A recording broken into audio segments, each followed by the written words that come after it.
It was a quiet evening in a small town where nothing exciting ever happened.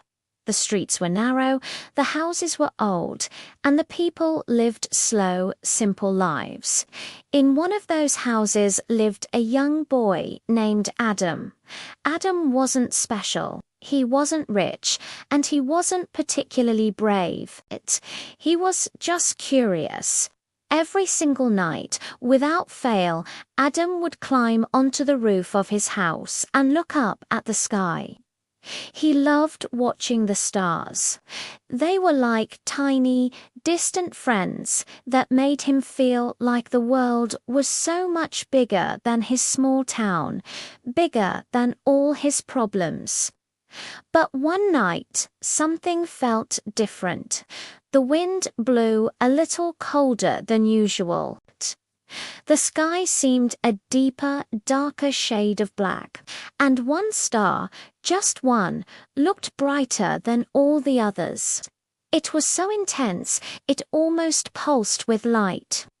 Adam stared at it, completely mesmerized, for what felt like hours. And then, suddenly, the bright star moved. It fell, not like a shooting star zipping across the sky in a quick, fleeting streak. No, this was different. It fell fast, in a straight, deliberate line, plunging directly toward the dark forest that bordered the town. Adam's heart started to pound in his chest like a drum. He looked around, but no one else seemed to notice. The town stayed quiet, wrapped in its usual slumber. In that moment, Adam made a choice. He quietly climbed down from the roof, tiptoed into the house to grab a small flashlight. And then, without a second thought, he ran toward the forest. The trees were tall and silent, casting long, spooky shadows in the moonlight. Every snap of a twig, every rustle of leaves sounded 10 times louder than usual. His flashlight beam cut a nervous path through the darkness, and then he saw it. There, in a small clearing, lay a small glowing creature on the damp ground. It wasn't human. It wasn't an animal from any book he had ever read. It was a tiny dragon. The dragon was hurt. Its delicate, translucent wings were torn, and the soft light that seemed to come from within it was fading, flickering like a dying candle. Adam froze. Every instinct told him he should run away, get back to his bed, and pretend this never happened. But he didn't. The little dragon slowly opened its eyes and looked straight at him. In his mind, he heard a voice, clear as day. "Please help me." Adam didn't know how he understood the words. He just did, carefully, as if he were holding the most fragile thing in the world. He picked up the tiny dragon and tucked it safely inside his jacket. That night, Adam hid the dragon in an old, dusty shed behind his house. Using a clean rag and some water, he gently cleaned its wounds. He found a small bowl and filled it with fresh water. He couldn't bring himself to sleep. He stayed awake all night, watching over his new, secret friend. By morning, the dragon looked a little better. Its glow was a bit stronger, its breathing more even. "My name is Solin," the dragon said softly, its voice a whisper in Adam's thoughts. Adam smiled, a real, genuine smile. For the first time in his life, he felt important. He felt like he had a purpose. The days turned into a week. Then, too, Adam secretly took care of Solin. They became the best of friends.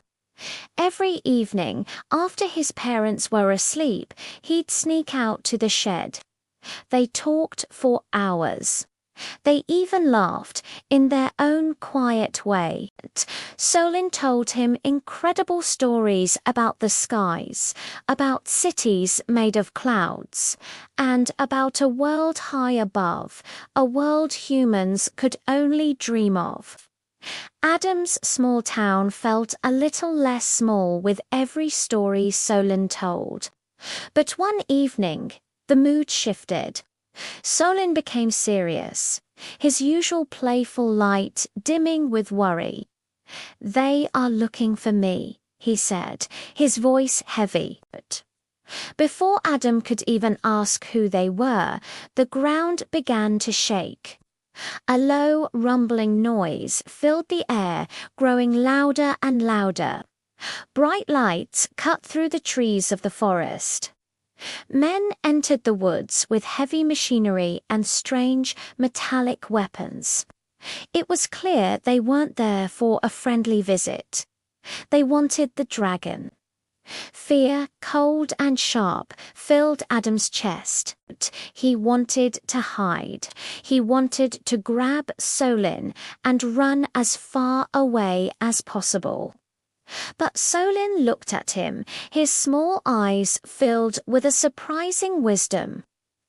"This is where you choose who you are," Solin said, his voice steady. Adam took a deep breath. His heart was still hammering, but something had changed.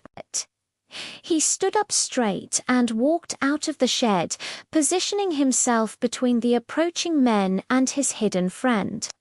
The men laughed when they saw him, a single skinny boy standing in their path.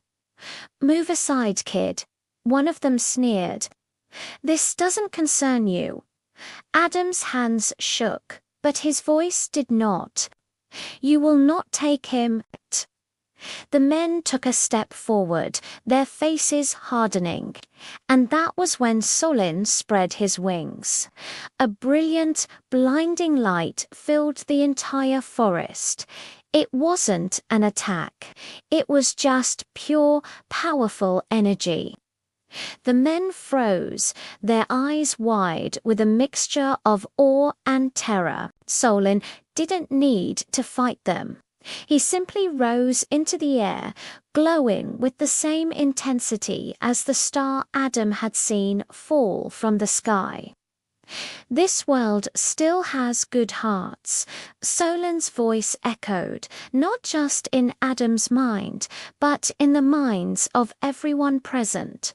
And then, with a graceful sweep of his wings, he flew away, soaring up and up until he was just another star in the night sky.